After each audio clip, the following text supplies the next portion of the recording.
Hello Internet, it's been a while. I thought I'd share one of the little projects I've been working on while I've been offline. This is the Vespa bought from mate Andy. It's an old 97 reg one. As you can tell, I've got the engines not connected to it at the moment, as it came with the rear panel here. It was all broken up from overloading at some point until the metal's got all manner of stress fractures and it's split and corroding. He put a plate across it, but it looked horrid, so I bought a mashed up chassis, about a £5 off eBay, thank you, and cut the panel out, welded it in, filled it. It's not perfect. If you look, you can just about make out the lines, and the paint's not an exact match or nothing, but yeah, it looks better, a lot better than it did, and it's probably a lot more rigid than it was. Unfortunately, the rear carrier is broken as well, so I've got to try and set 60 odd quid aside for a new one of them. But aside from that, I've got some bits waiting to arrive in the post. Some new hoses and a new carrier for the, or new mount rather, for the centre stand, because the centre stand's got a little hook on it. The spring's attached to, and unfortunately it snapped up on this one, it rusted through. So I just need to get a new centre stand mount for it. I can take it off the bricks then.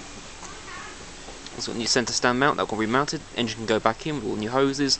I can work on getting the aftermarket CDI in, which will actually be to start it, because unfortunately the battery ran down, which meant the immobiliser lost its settings, and since it didn't come with the original red key, which is the master reset key for the immobiliser, well, you can't reset the immobiliser, and that'll be yeah, it turns out Vespas, if you want to get that changed, you've got to pay for 2 new lock barrels.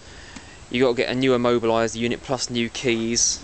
So it comes about 350 odd quid, which, you know, 3 times what I paid for the bike in the first place.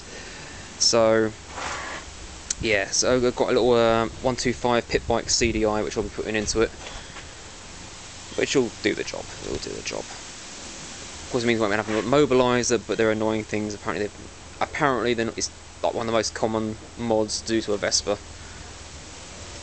But I've got other ways of securing it. I'm going to weld a padlock mount on the centre stand, so I can lock it in the down position. I also had a nice idea if I can fit in. It'd be nice to find someone with a working ET4, because the immobiliser connects to the CDI by a single serial line. It's unidirectional, so all the immobiliser is doing is saying, yes, this key fits, and it's sending a start code down that serial line to the stock CDI. So if I could monitor that and find out what that code is, it wouldn't matter that it didn't have the original thing. It just need a little chip there to send the right code and put a keypad on it or something. But in the meantime, a £5 pit bike CDI will do the job. But that's one of the things that's been obsessing my time, because once I get the kickstand back on, it can be moved around and we can work on digging up the garden, making it a little more friendly for growing food, because I'm sure some of you have been aware that, well, this year the food prices went up again, particularly on things like pasta and flour and so on, because of all the bad weather everyone's had, worldwide. There was actually talk of a food shortage for a while there. So it's kind of something you want to start doing if you can get you'll probably grow most potatoes because they're easy stuff to do and easy starch. But yeah, if you can grow your own food, it's probably a good idea to start. We've got a nice lot of stuff here. I mean, roses are coming around. I need to get some more rose clear because they've got green fly on them. But they're actually like looking to flower again before the winter's up, or before winter hits anyway. Been through, done some weeding. Trees, had a couple of apples off them. They were just so overgrown this year, nothing's come up. So, but I've trimmed it back, so I should get some nice fruiting next year. Strawberries, repotted them. Slowly clearing out under here. I haven't got the shed open at the moment, so I can't just pop in there, but been doing remoulding for the business stuff. But generally getting a clear out, clear up, making it a bit. That's going to be on a video coming soon, I hope, because that's going to be my new degassing chamber.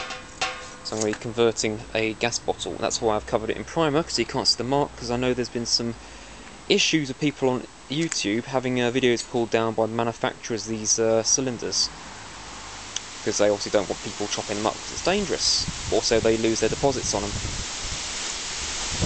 Yeah, they don't put modding their stuff, so I've hidden the brand on it. It's a big old 19 kilo cylinder, and that'll be a video on its own.